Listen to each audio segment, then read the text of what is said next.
Assalomu alaykum, hurmatli radio anglashdoshlar. Bu qadimgi roman ağzı sayfamizda Sevgili Canishib xonim yozgan Ko'z yoshidan namdalgan zamin nomli tarixiy aslima yana huzuringizda bo'ladi. 30 mart. Kunlar ana shundoq ko'ngilsiz va ansizchilik ichida o'tdi. Bir kuni o'pka kasallar bo'limida dars o'qib o'tirdim. Ahmad To'xta aka yanimga kelib bosh tarafi puklangan bir parcha xatni oldimga qo'yib, bu xatning puklangan yerdan ko'gi cho'qib chiqing deb xatni qo'yib o'zi chiqib ketdi. Xat Ahmad akaning ayoli Maryamdan kelgan bo'lib, xatda mundaq mazmunlar bor edi. Ahmad, sizni qanchalik kutganimni bilamsiz? Shuncha yillarni taqozolik bilan kutib ko'zim teshildi. Biz to'y qilibmi bir uyda turmadik.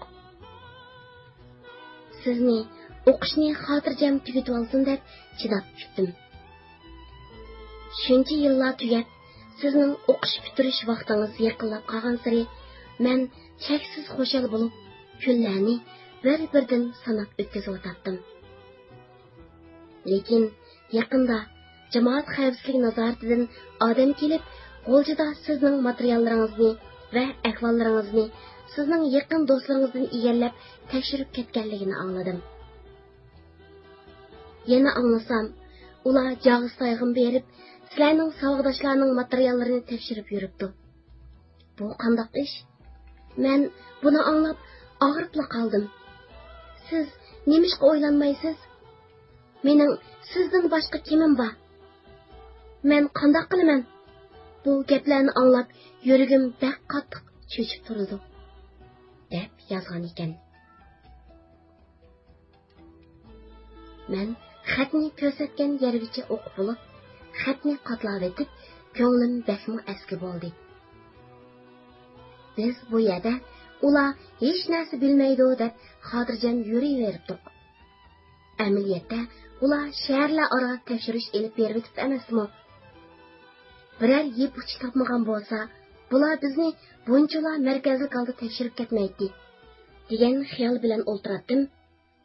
Ahmad aka yanimga kelib, "Qandoq, o'qib bo'ldingizmi?" deb so'radi. "Ha, o'qidim. Ahmad aka, bular biror yeb uchini tepib chiqdimi nima?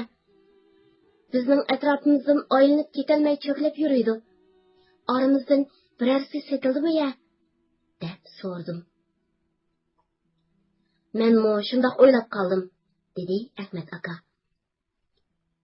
"Bu yerda so'zlashgil bo'lmaydi. Jiring, yotoqqa qaytayli", dedi ehtiyot bilan bo'sh ovozda. Biz yotoqqa qaytqach paranglashdik. Ahmad aka, "Biz bashimiz bir-birimiz bilan vaqtincha aloqalashmay turayli. Siz oblekim g'upurlar bilan munosabatlashmay turing. Bular bizni tekshirishni hargiz unutib qolmaydi. Agar sizni qo'lga olib kelsa, siz qiz bola, oilada qiyinchiligingiz bor. Oilangizdagilar sizni shuncha jafo tortib, o'zlari qiynalsa-mu, sizni cho'ng umid bilan o'qitadi. Ular sizni bu qiz bola ekan, bo'pti deb oyab qo'ymaydi. Hukumat degan bak yuzsiz keldi. Buni o'ylang. Mana oldimizda bizga cho'ng qiyinchiliklar duch kelyotdi. Xatni ko'rdingizmi? Ko'ngilda har qanday ishga nisbatan tayyorlik bo'lish kerak. Oblikimga ayting, harbiy doktorxonaga ko'chib ketsin. Oblizlarg'imi dang, sizni izlab kelmasin. Sizmi ularni izlab berib yurmang. So'zlashmoqchi bo'lsanglar, xoli joyda kishilarning diqqat tushmaydigan o'rinda paranglashinglar. Hozir bizning keynimizga odam tushdi. Ahvol yomon. Sizni o'ylayapman. Yaxshi kunning yomoni kelib qolsa, siz qiz bola, sizga egri bo'ladi, dedi. Men shu kunlar oblikimga harbiy doktorxonaga ko'chib ketishni aytdim. Oblikimmi shu kuni ko'chib ketdi. Ahmad akaning ayoli Maryam hadining xatidan keyin oldimizda bir yomon kunning borligi mening ko'nglimni aski qiladi. Şundaq bolsa-mı, ba'zida o'z ko'nglimni yoslab. Ansiraydigan nima ish bor? Biz nima qildik? Qurol tutib, maydonga chiqib so'qishmadik. Odam o'ldirmadik. Biz faqat mustaqillik tilab maydonga chiqdik. Mustaqillik talab qilish jinoyat emas. Har bir odam o'z mustaqilligini, o'z erkinligini talab qilish haqlidir, degan o'ylar bilan ko'nglimni to'xtatdim. Biroq bu ishni kim fosh qilgandi? Nima uchun biz bashimiz ustida tekshirish ilib bordi? degan savol har vaqt kallamdan ketmay javob izlaydi. Şemşi Jamalning qo'rsaqliq bo'lish munosabati bilan jamoat xavfsizlik nazoratining buni bir fursat bilib, bularning to'yini qilib berdi va shundan keyin har kuni Setvoldining jamoat xavfsizlik nazoratiga elib ketib, so'roq qilish natijasida biz bashimizni tepib chiqib, butun tekshirishni bizning ustimizga qilyotdi.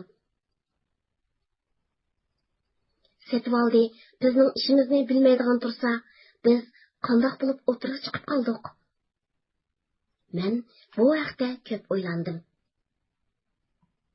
Setvoldi, Oblikim, Obliz bu uchisi yog'iz sayliq bo'lib, bular boshlang'ich maktabdan tortib birga o'qib kelayotganlar, ham bular yaqin do'stlardan edi. Ayni vaqtda Setvoldini tashkilotga qabul qilishda, uni tashkilotga qabul qilishga bo'ldi, ishonchlik odam deb Obliz bilan Oblikim tang ko'rsatgan edi.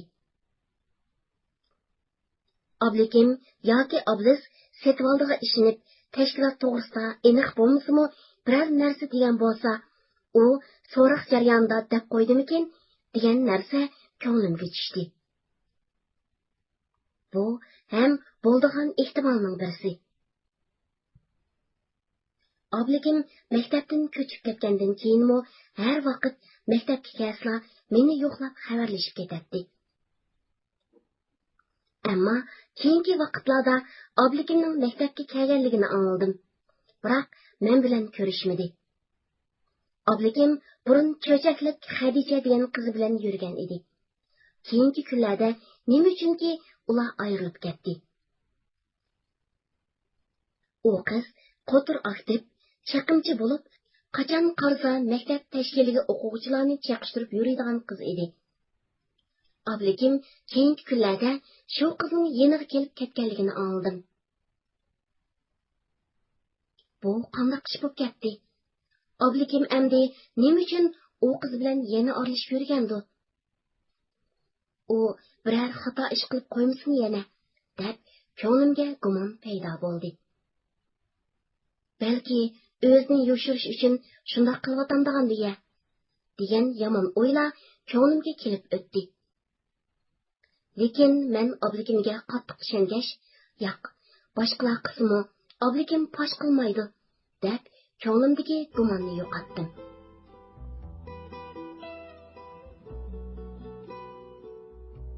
10 aprel. Men ishki kasalliklar bo'limida o'zimga berilgan og'riqning kasal tarixini yozib o'tirdim. Tuyuqsiz telefon jiringlab ketdi. Zalda mendan boshqa odam yo'q edi. Men beshimni ko'tarib, telefonga qarab qo'yib, telefonni olmasdan o'tirib, o'z ishim bilan bo'ldim.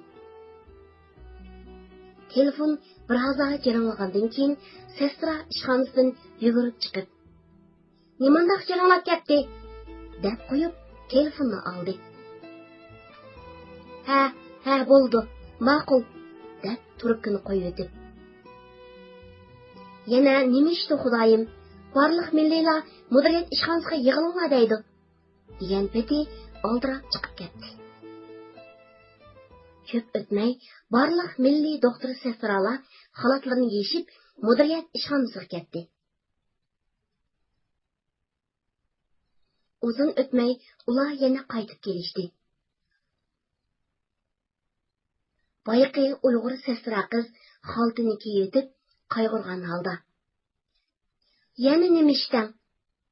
Dushanba kundan boshlab butun maktab bo'yicha o'qish va xizmat to'xtatib, o'g'inish ilib berildi deydi. Tashkilot nima? yana kimlarning beshiga chiqqan bo'la? Odam yurgini mujib. Yana birisiga meni dedi deb qo'ymang, deb ko'ngilsiz holda sestralar bo'limiga chiqib ketdi. Bu so'zni anglagandan keyin yuragim jig'ida qilib qoldi. O'ltirgan yerimda qetib qoldim. Birarsi pash qilmagan bo'lsa, bu tashkilot so'zi chiqmas edi. Rostilla birarsi pash qilib qo'yganmidi? Kimdi? Maktabda bizdan boshqa tashkilotlarmi bormi deya?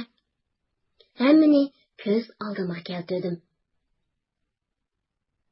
Lekin birarsining pash qilishiga ishonmadim. Bu so'zni kimga ishonib deyman? Agar rostilla pash bo'lib qolgan bo'lsa, qanday qilish kerak? Qechib qutulish mumkinmi? U chog'da boshqa kelganni ko'rmay amal yo'q. Yugurib berib, bu so'zlarni ishonchlik birarsi bilan o'rtoqlashqim keldi. Biroq kimga deyish kerak? Rostilla pash bo'lgan bo'lsa, uningga amal yo'q. Xuddi o'zim yolg'iz qolgandek tanholik his qildim. Shundaqdimi yana o'zimga. Bo'ldi. Nimancha yomon xiyollarni qilaman. Balki biz emas turimiz. Maktabda bundoq o'rganishdan ko'p narsa yo'q. Balki boshqa o'rganishdir. Chunki bu ishimizning fosh bo'lib qolishi mumkin emas. Hammasi irodalik, kuchlik, g'ururli yigitlar. Ular undoq askarlikni qilmaydi. Men hech qanday ishni bilmay turib, ortiqcha gumonlarni qilib, ansirab ketmay, deb ko'nglimni to'xtatdim.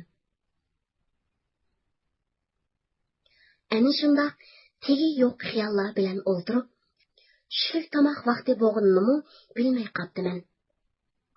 Oshxonaga borsam, o'quvchilar tomoqlarini yeb bo'lib, chiqib ketishgan ekan. Yotoqqa qaytib kelsam, yotoqdami odam yo'q.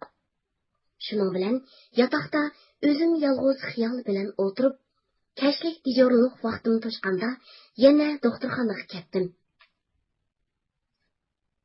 Qo'lim ishqa bormay, butun kecha fikr xiyolim shuningda bo'ldi. O'zimni qancha bazlab, balki undoq bo'lmas desammi, lekin ko'nglimning tagida qora zulmatlik eg'ir kunlarning kelayotganligini sezatdim. Atganlik tomoqqa borsam, boshqalar yana keyin qolgan ekan. Yana hech kimni uchirtamay doktorxonaga ketdim. Tushlik dam ilishqa yotoqqa borsam, Shamish Jamol bilan Turnisa ikkisi xapchiray, ansirgan holda paranglashib o'tiribdi. Men kelishim bilan Shamish Jamol: "Sengil, bugun Setvaldan telefon keldi. U menga maktabda o'rganish bo'lganligini deb qo'yay deb telefon qilgan ekan. Men uningga mening xabarim borligini aytdim", dedi. Men bu vaqtda anlaganlarimni ularga qisqacha so'zlab berdim. Biz kashlik tomoqni yeb bo'lib turishimizga maktab mashinasi sirtdagi doktorxonalarda praktika qilayotgan o'quvchilarning hammasini qaytarib keldi. Barliq o'quvchilarda qandaqdir bir xil qo'rqish va ansirash alomatlari bor edi. Ularning hammasi: "Bu nima ishdi? Hay, yana qanchimizning beshini yara?" deysa, yana ba'zilari: "Oramizdagi bir qancha yaxshi savg'adoshlarimizdan ayrilib qoldigan o'xshaymiz", deb ansirashdi.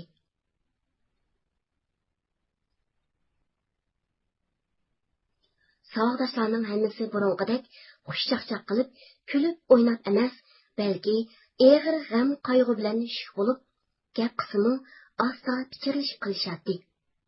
Ular bir-biridan: "Bu nima ishdi?" deb so'rashadi.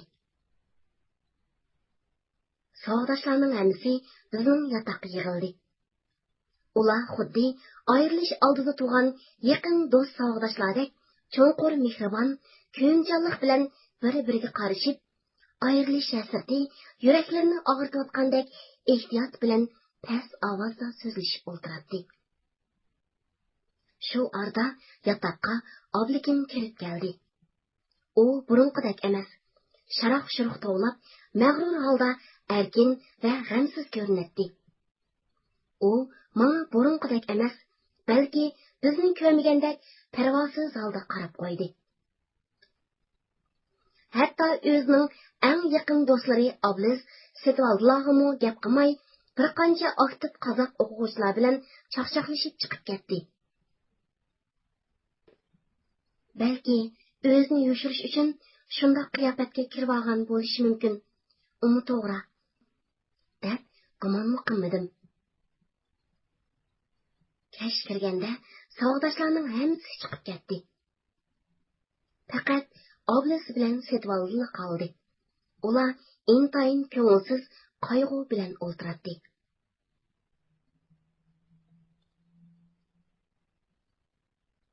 Bugun biz xabar olgandan keyin Obliz bilan ikkimiz munchaga kirib toza pokiz yuvindik. Munchada bir-birimiz bilan quchoqlashib xo'shlashdik. Bu qatim bizning omon qolishimiz qiyin. Bo'libmi Obliz? dedi Setvaldi. Ular bu so'zni shuncha eg'ir qayg'u bilan so'zlayotdi. Oblizning kuyunchan ko'zlari hammamizga mehribonlik bilan qaraydi. Hammamizning ko'ngli bakmu aski bo'ldi.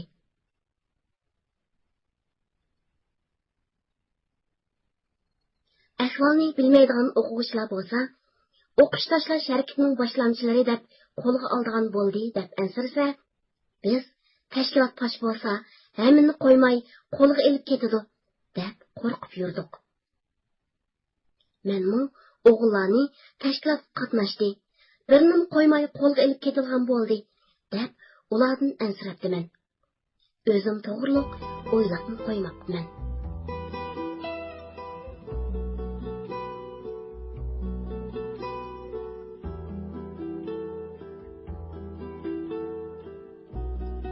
Qimmatli radio anglashdoshlar, bu tarixiy aslining davomini anglashga qiziqsangiz, keyingi qatimliq roman anglish saytimizga diqqatli bo'lg'aysiz. Xayr xo'sh, Xudoga omonat, ko'rishguncha omon bo'linglar.